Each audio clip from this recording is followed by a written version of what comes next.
When cancer comes in, sympathy. Of course, everyone treats you like you're going to die. Yeah. So everywhere you go, you can't even knock a stone. By the time I was diagnosed, and my lump was as small as a pea. After the surgery, it took me almost a year without using a bear. It could have even been my year plus.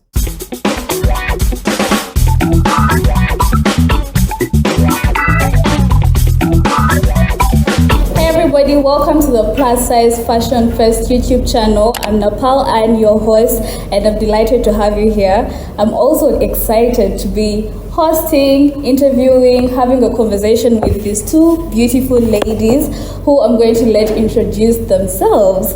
Hi. Hi. How are you? I'm good. How are you? I'm good. Do you mind introducing yourself to our audience? My name is Eunice and Caroline. I am a breast cancer survivor for 12 years now. Yeah. And then the lady on my right. Hi. Hello. How are you? Good. How are First of all, you guys look so beautiful in pink. I'm pretty sure the viewers are wondering why we are all dressed in pink.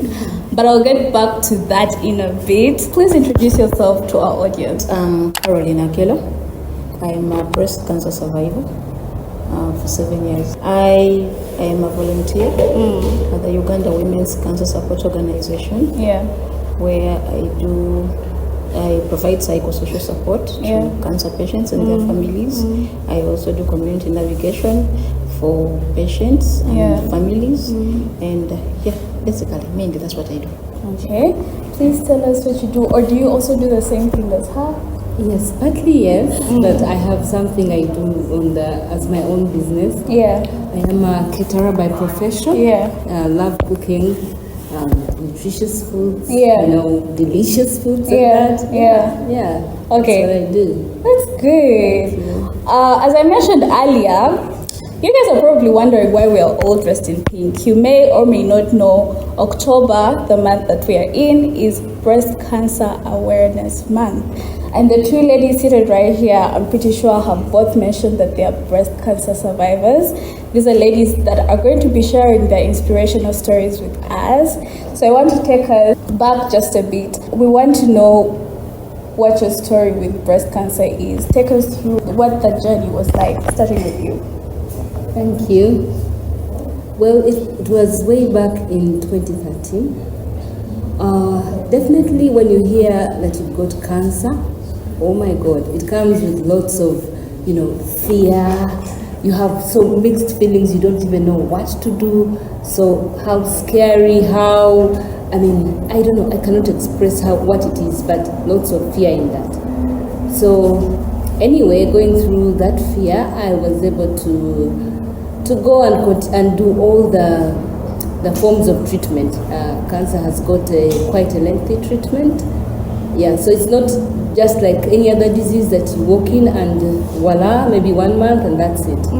It can take you over 5 years on treatment. So definitely it is something that needs, thinking through, going through different cycles and stages, and being patient with yourself and with the care providers.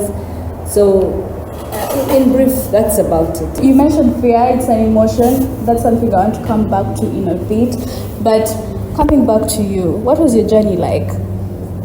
My journey is a bit different from hers. Because for me, I was diagnosed at a late stage. I was stage 3B, which eventually progressed to stage 4 while I was still under care. So I had cancer, moved from my breast to my spine to my bone and then to the lungs. And the treatment took a little longer than it was supposed to take. I started treatment in 2019 January. And finished the first phase of treatment by December. But again, around June 2020, I went back afresh. 2020 recently? Yes, 2020. I was on chemotherapy again. Of course, the first time I had to do chemotherapy surgery and radiation treatment, then some hormonal treatment. And then, of course, we thought it was done with because by the time I did my surgery, the doctors thought they had contained it, but it turned out to be not actually contained. So the issue of the back started while I was on the maintenance treatment. Yes, that period of remission, and then a recurrence, of course, went now to the spinal cord. Then eventually it was seen in the bone. Eventually, while I was still managing that, it went to the lung.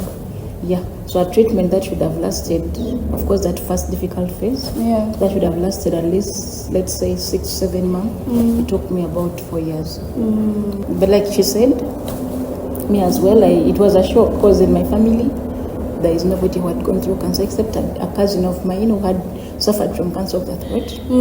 And it was something that we didn't know much about.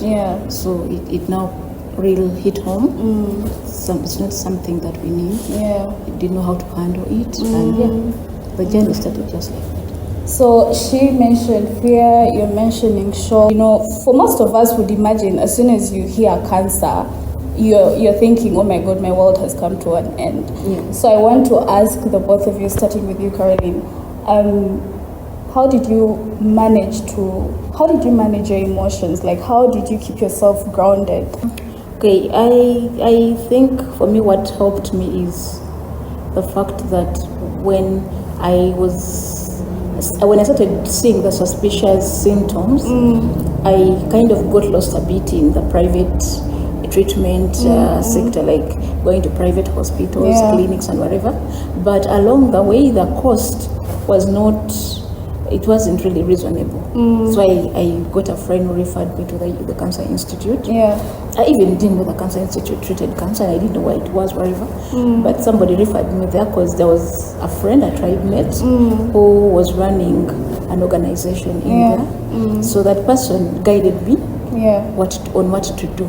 And then also, as I was being guided, I benefited from a research study, cancer research, breast cancer research that was going on. So, and those nurses and doctors were very kind.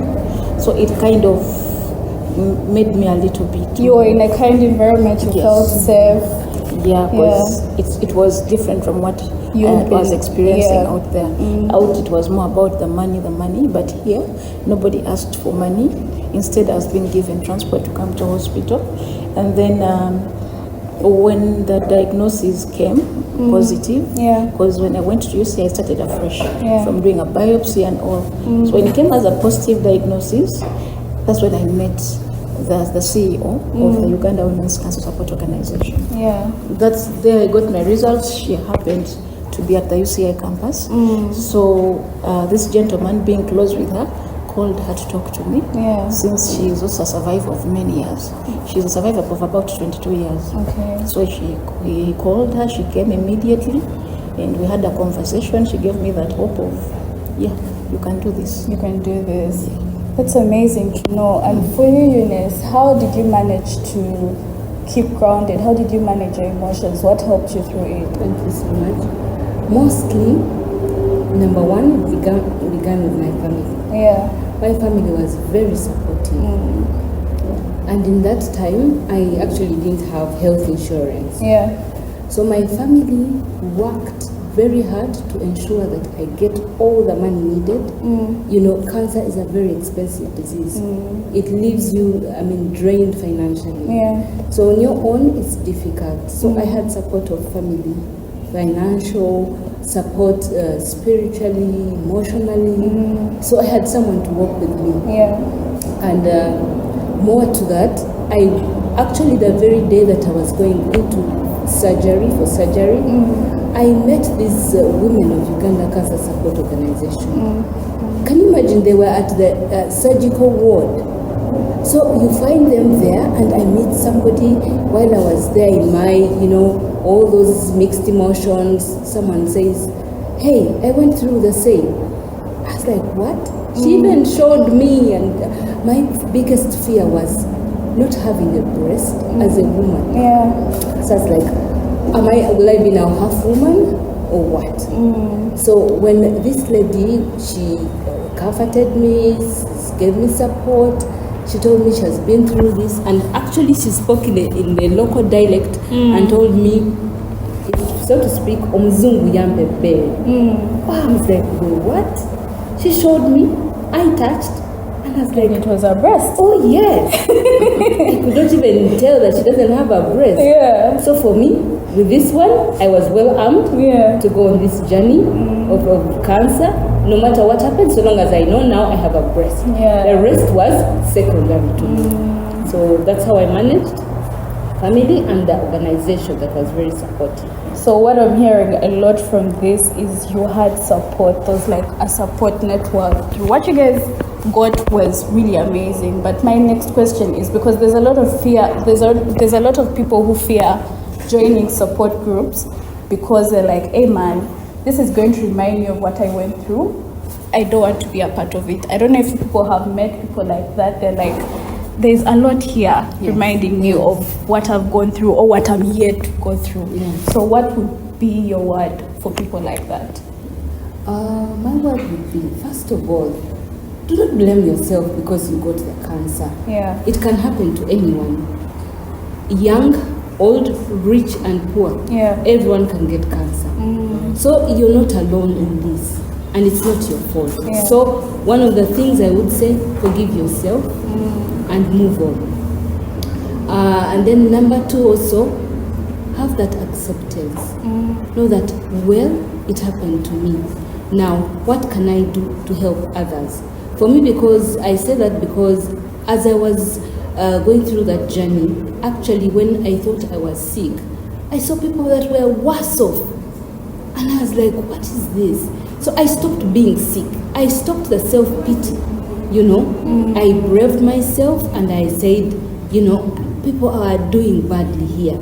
So I got that empathy of saying, I need to help these that are going through this kind of thing. This is what I felt as an individual. But I understand when someone says they don't want to face right now.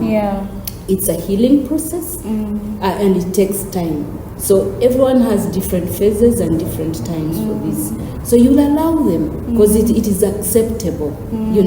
We don't want to put it under the carpet and say we didn't go through this or let them go through that.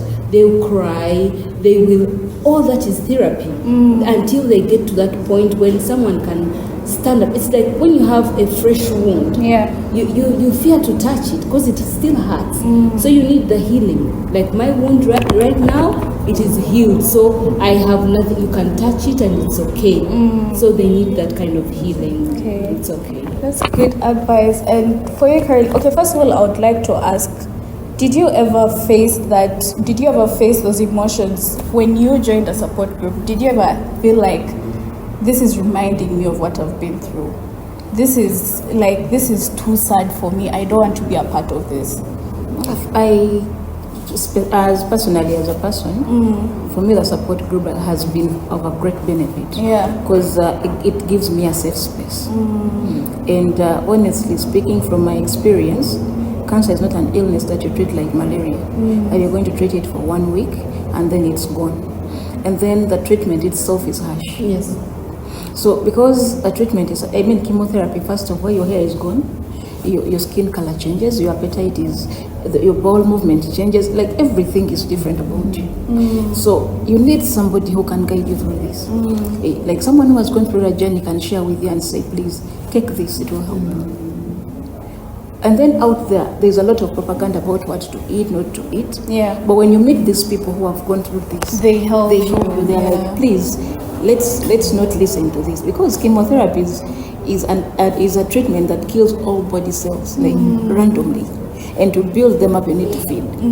Now you're being told, please do not feed on sugar, do not feed on beef, do not feed on milk. So me, I benefited because I was in a place where people would tell me, no, you need little bits of all this. And it was a safe space because they know what I'm going through. Out of curiosity, because this is the first time I'm hearing that you shouldn't eat certain things. I believe with all certain health issues, there are probably things you need to avoid, but what are those propagandas you're talking about? There is, of course, there is no scientific research that proves it that when you feed on sugary stuff you get cancer. Because according to nutritionists, according to doctors, the body needs all these things in moderation. So if you're taking a teaspoon of sugar in a day or 2 teaspoons, there wouldn't be a problem with that. If you go into excess, that's where there's a problem.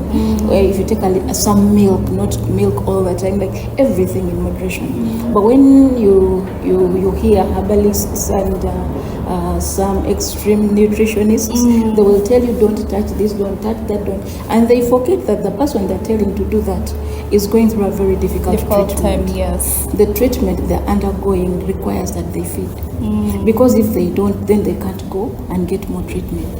Because when the blood is low, you can't get treatment. So there's a lot of propaganda about how to feed, but when you ask doctors at UCI, they'll tell you no, everything in moderation. So that is it. Me, support groups worked for me. And as she said, it's a process. In the beginning, I wasn't fully immersed. I was skeptical. I didn't know what to expect. But at least I had a few people who would reach out and open up to. And they invite you. Like slowly. For a while, I was in denial. I was going through treatment, but I couldn't believe this was really happening to you. Because a lot of the time, people they see it, but you're there thinking it could never be me. Oh yes, I think I just turned 30 when I was diagnosed, and this was like, how? At 30, how? This is not possible. Because when you hear of cancer, it's for old people, it's for the rich, it's for, like, people have their own views. So I was in shock, I was in denial, but I kept going. Like that. So the support groups really do come through. Yes. The other thing is, of course, cancer does affect your body. I don't know if it makes you grow bigger, grow smaller, and you guys did you face that? Yeah. Weight loss or weight gain? For me, it was weight gain. I went from 64 kg to 97. Wow. In a span of how long? About 6 to 8 months. That is a short time. When you realized that you had the weight gain, did you sit and think, okay, now this is me, what am I going to do about it? Or did you think, I hate that I'm here, I hate my new body? Of course, the change. At first, I didn't know I had grown that big. Somebody mentioned it. People keep talking. You know how people are. No, guys. Hey, you're about to blow up. God, and they don't know what it is. Don't know. They don't know what you're going through. But I keep throwing those comments. Hey, what are you feeding on? Reduce that food. And it's not even about the food, because 3/4 of the time while you're on treatment, you're either vomiting or you have just a bad stomach, but you can't eat much. There is even a time when I vomited too much, but still the weight came. The weight was and there. when I asked the doctor, he told me the kind of treatment I was on, the chemotherapy, was causing my body to retain water. And that's why I was just blowing up and swelling. And even when you would look at me, you would realize it's not normal weight. There's something that is behind this weight. But yeah, and I had to just adjust my dress code, put on those big things, and people will talk, Banage, you look like a 50-year-old. Why are you dressing like? But yeah, that's what I needed at that time. Did you ever inform them of what it was that was causing you the weight gain? Or did you just say, I don't have energy for this today? Depending on the situation. If the situation allows for it, yes. But if it doesn't, there is no need. Because are you going to really You're not going to explain yourself to everyone. Yeah. It can't work that way. And for you, Miss, was it weight gain or weight loss? Like she said, at different stages, it fluctuates. It fluctuates also depending on personalities. And even then, the regimens are not the same. The same medication, we may all be on chemotherapy, but it's not the same. What you take is not what I take. Or that diagnosis.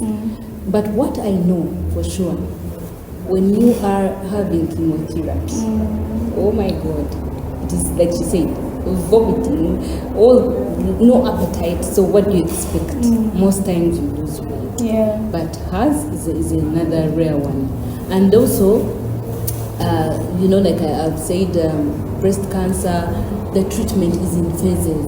Let me say you go for the surgery, then from there you go to chemotherapy, then you can do radiotherapy, and then you go to this hormonal therapy, and that they give you usually some medication. That one is what I know for sure. The majority of people, they gain weight because it is working with the hormones. Yeah. But for me, my case is also different. Yeah. My breast cancer was not hormonal related. Yeah. Yeah. So those are the differences, also varying from person to person. And I want to also mention when Eunice talks about surgery. Yeah. It's not about removing a lump. It is total mastectomy. Yes. Like radical mastectomy, they remove the whole breast. So, yeah, just for the audience to know that when we talk of surgery, we mean that one. Yes. Not this one of let's remove this Yes, part. yes. So, yeah. Thank you. And talking about it, Carol, by the time I was diagnosed, it was just my lump was as small as a pea. But I was shocked when they said, we have to remove the whole breast. I was like, can't you do something? There has to be another way. Yes. But I've got to understand that it's because of the kind of the technology that we have here in Africa. Otherwise, in more developed countries, It's possible? Yes, it's possible. They can just remove. They call it a lumpectomy. Just remove that part. Okay. We just fear because we don't have that advanced technology right here yet. And still on the issue of body confidence, what did you do to help you stay confident in your body? Because it's a very bad thing to be in a headspace where you constantly hate your body. So what did you do to help you maintain the confidence? It's a process actually. You don't just wake up one day after surgery And now you're like, after I'm putting confident. on the weight, and then you're like, I love the person I'm seeing. No. Yeah. So for me at first, the surgery, it really hit me because I remember the month, like 1 month post surgery. Yeah. I was so anxious. I couldn't settle. I was pacing up and down. I remember that time my brother was getting married, but trust me, I don't even remember much about that wedding. But for me, I was just there physically. And then after the surgery, it took me almost a year without using a mirror. It could have even been a year plus without using a mirror. I just didn't want to look So at that this. was your coping mechanism. Let me not look at this. Let me stay away. Let me stay away. And eventually, I got that mirror. I started looking at myself, and I realized it wasn't that bad. So the acceptance now comes in. So acceptance is key, because the more you deny, the more you hate yourself. But when you accept that now life has changed, and then look for the positive, you've survived. There's someone who kept that breast, and it is rooted on the chest, and they have died. Yeah, we have those cases. Majority of the young girls, like now, breast cancer is common even in the young people. So someone hears of that mastectomy, they run away. They go listen to the herbalist. They tickle their ears. They give them some medicine for a few months. They keep drinking. By the time they reach the Cancer Institute, that breast is completely rotten and finished on the chest, and they smell. They smell so bad that we cannot sit as we're seated right now. So when you go to Cancer Institute, you meet such. When you go to the support group, you meet such people, and then you realize that the choice you made was the best. Yeah. So you see the benefits in your decisions, and you gain the confidence. And you're like, yes, my sky is a sign that I survived. So me, acceptance played a big role, and seeing the positive. What of you, Eunice? Because Pasha said she stayed away from the mirror. Then when she came back, she had to accept it. And some people will be like, look in the mirror, tell yourself you're beautiful, tell yourself you look good, tell yourself this is empowering. For you, what did you do? Well, even if you don't have breast cancer or any disease, Yeah. self-acceptance also is there. You find that you're not comfortable with who you are. Maybe you think you have big legs or you have small arms. It is just a general thing. Yeah. But of late, kind of coincidentally, this is what I have come to learn and realize, that we have to love ourselves as we are. And now as you talk about cancer, we are more than our body parts. I am not, there's a disconnect. We think we are only the body. But remember, we are spirit, soul, and body. That makes a person in you. For me, when I was diagnosed, the doctor told me, 95%, I'll give you medicine, but the 95% is you. So who is me? Who are they addressing? Is it this leg? Is it this arm? Who? So I have to look from within, look for who I am within. So I started looking and I'm like, okay, if I'm more than my body parts, I have to learn self-love as I am. Show that love. You know, the energy that comes with loving yourself. This is why I'm saying sometimes we even have our bodies with us every day, but you find someone has a lump or something on their body, but they have never known it. If you have that self-love, taking time every day, you know, women usually rush to the bathroom. Are we not going in this hectic world? We're going to make money. 2 minutes we are out. Have time to love yourself. If you're oiling, massage yourself. You know every part. You'll even know when something is wrong on your body. Yeah. Especially when you look at the breasts, because we have this what we call self-examination. No one comes from outside to show you that you have breast cancer or lump, but because you are very proactive and care about your body, you will be able to detect it early before it can become what Carol was talking about in the community, when it has advanced and it has burst. Ladies, I'm so glad you chose to love yourselves, and you know, you chose love and self-care. But also now I would like to ask, what was that self-care that you did? What are those, if there are activities, what are those activities that you did? Because I'm pretty sure there are people out there wondering, Kati, what do I do with myself? I don't want to hang out with friends. I don't want to hang out with family. They're going to pester me with questions. It's going to be a lot of sympathy. What other activities or what other things can you do for your self-care? Starting with you, Caroline. Self-care is in different forms. Of course, there is the mental, the spiritual, and then the physical. So for me, spiritually, I'm a Christian, Jehovah's Witness. So I do deep Bible studies. Yeah. And then, like you said, when cancer comes in, sympathy. Of course, everyone treats you like you're going to die the next minute. Yeah. So everywhere you go, you can't even knock a stone. You know, you even feel uncomfortable because the kind of attention you're getting is so sympathetic that you feel like, no, I can't do this.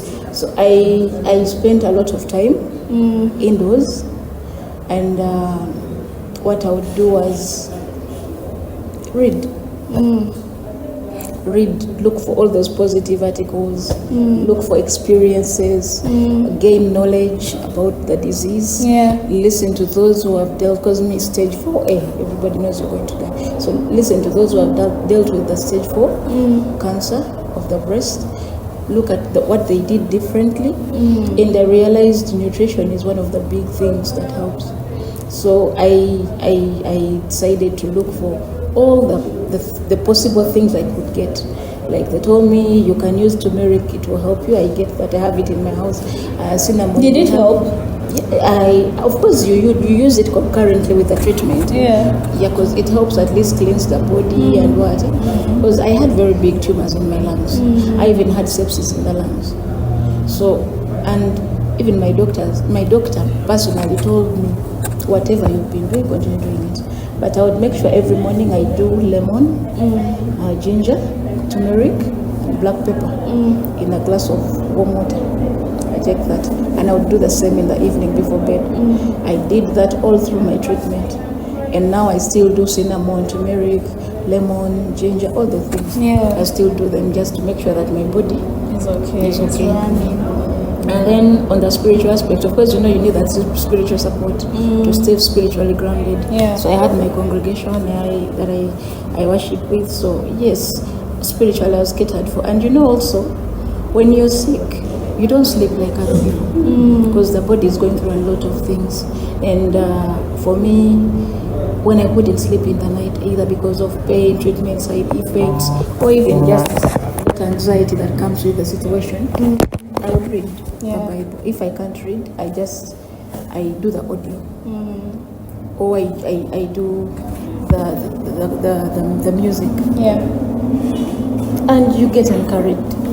That day goes, another one comes. And and also as an individual, when you're sick, there is a way it isolates you, because there's people living because they can't handle the situation, or people start to fear to associate with you. But also there is a fact that you cannot do what you used to do before. If you've been going out with friends, you can no longer go out. And slowly by slowly, you find yourself getting isolated. You find your circle reducing by day. So in that solitude, that's what I did. And then of course, the family members who are close by came in. I have my brother, my young brother, who is in my neighborhood, and he would always check in on me anytime. That helped. And then of course the Cancer Institute, the Uganda Cancer Society, and Palliative Care Association of Uganda. And what they did was they gave me those opportunities, the platform to speak. I would always talk about the situation. They would always show me that they needed my opinion. They wanted a patient-centered care. So they gave me the platform to tell them what they can do better. And that helped a lot, by the way. And from attending those conferences, those workshops, I got to learn a lot about the disease. And with the information, of course, you're empowered. You know what you're doing, you know how to handle it. Even if other people don't understand, you know what you're doing. So those are some of the things that really came in handy. Thank you so much for sharing. What of you, Eunice? So what self-care tips would you give? Or what self-care activities did you engage in? Thank you for asking. Okay, I told you already, I'm a caterer. So when something concerning food, you have to be very intentional. Yeah. So for me, it is thoughtful and mindful of the choices of the food that I eat. You're similar, because she also mentioned nutrition. Yes. And when she was talking about those spices and herbs, I was like, go girl. That's it. And you people, God gave us herbs for man to use for our benefit. I'm not saying do not go to the conventional doctors or medics, but we can use this to help ourselves. There are very many things that she has mentioned, and so much more. That part, I think I'm done with that. And then also taking walks, nature walks, you go, the trees, you are walks really clear your mind. Oh yes, they do. So much. That clutter, everything that has been on your head or whatever, you get clarity of mind. So that one. And then you kind of also get some self-reflection, introspection. You can see and say, oh, what went wrong here? How can I do this? Like you get things coming, Okay, that's also part of it. And then intentional rest. And when I say rest, I'm not meaning go to sleep.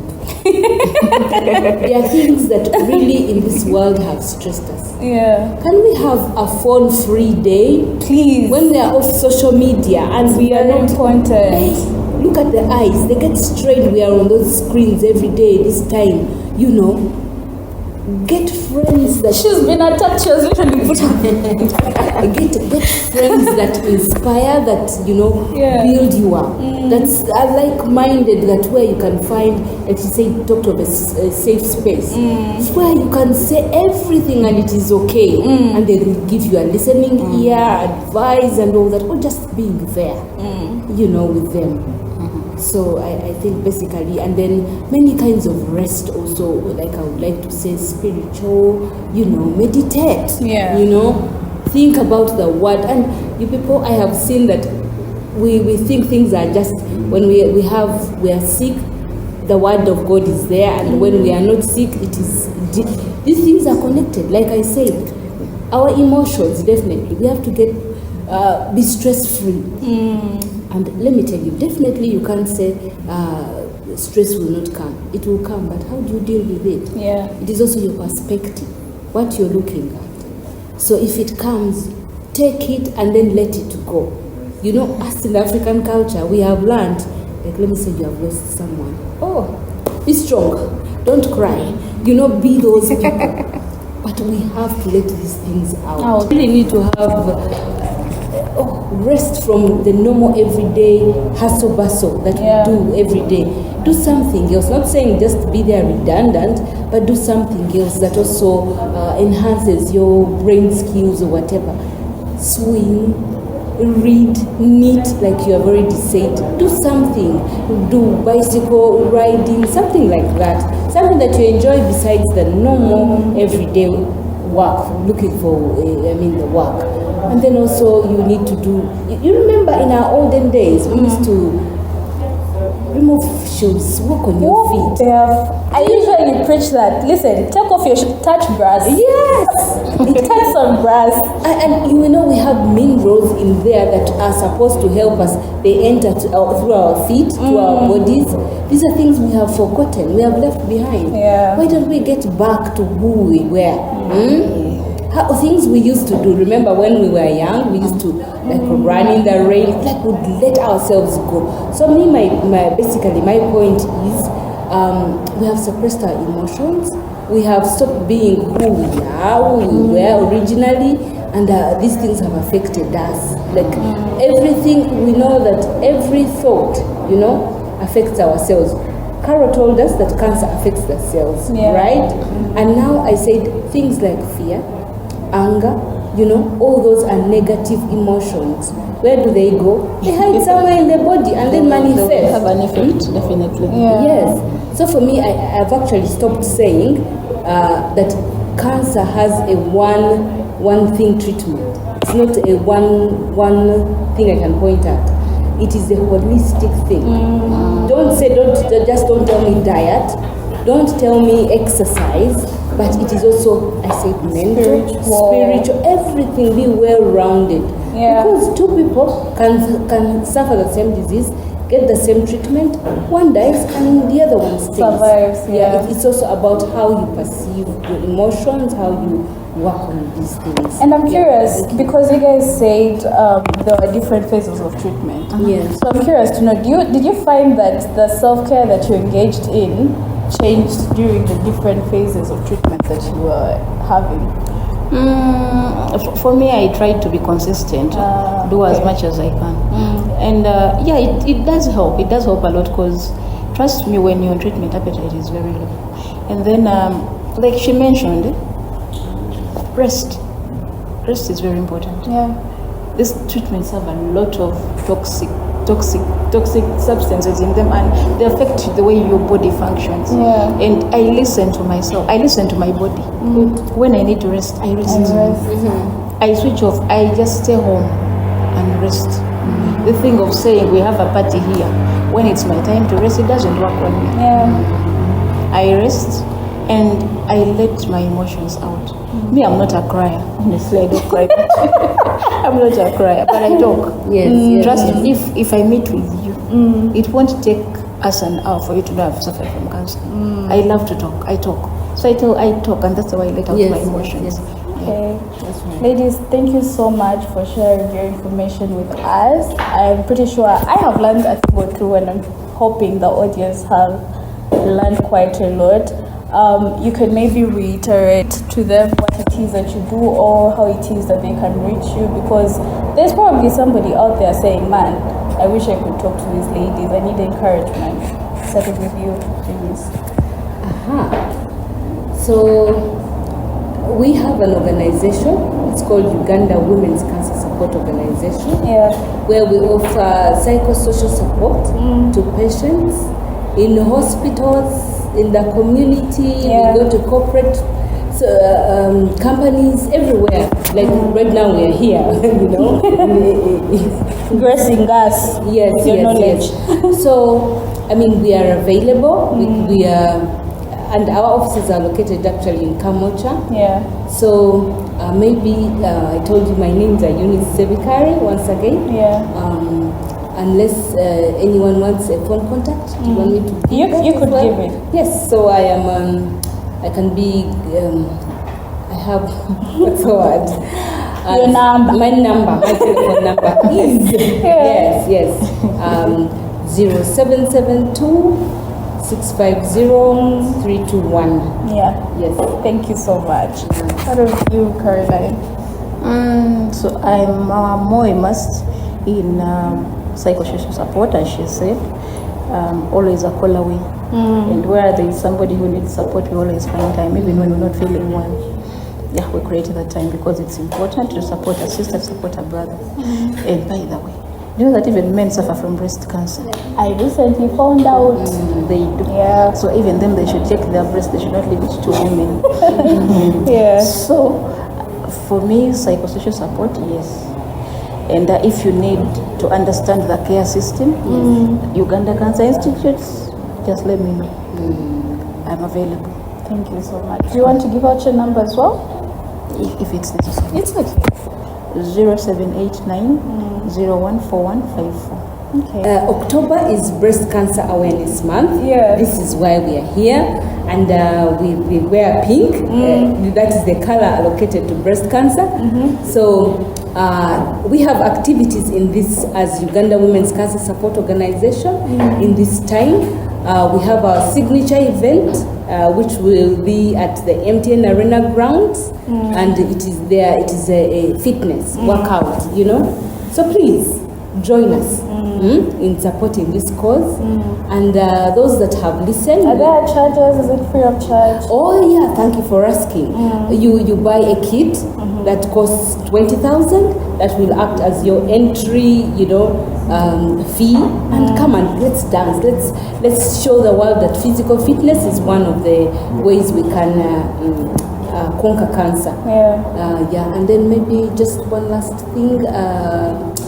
Please, those that are listening to us right here, in the community, the government, organizations, please join us that we may create a healthier, nation, community by knowing that, breast cancer can be cured. And Oh my God, I'm curious. yes, Most of the support, because I mean, there's that narrative that breast cancer is only for women.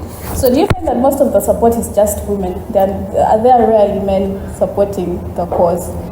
they need to support. No, support the cause. You know why we need to support? Because we have mothers, we have aunties, all these are attached to us. And then more so we have learned that men also can suffer. If one of us in a society gets affected, the rest is all gone. Mothers are important, aunties, sisters, we all love ourselves. Together we can. And by the Noor should come with his team of males, because we'll screen those breasts, we'll screen for cancer of the cervix. For reference, Noor is our photographer. Yes, but he can bring his team. Yeah. Just buy a kit and you're there on 25th of October. MTN Arena. We start in the morning with screening until evening when the dance workout happens. Okay. Free screening. Thank you so much. Any last words? Words of encouragement? Encouragement to those who are fighting, Yeah. those who are going through cancer, those who are taking care of a patient. All hope is not lost. Cancer is treatable and curable if detected early. And then adherence to treatment is important.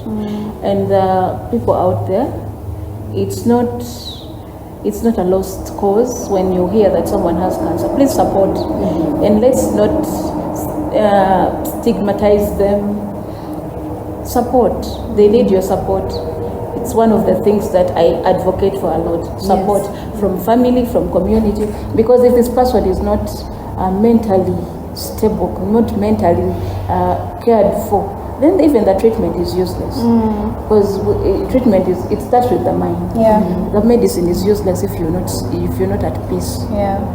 Thank you so much. Thank you so much, Caroline and Eunice. It was a pleasure having you here on the Plus Size Fashion Fest YouTube channel. I'm hoping you guys enjoyed this video. I'm hoping you guys were educated. If you are, please leave a like, leave a comment or word of encouragement. Share this to somebody who might find it helpful, and subscribe to the YouTube channel. Thank you once again for being here. Thank you. Thank you.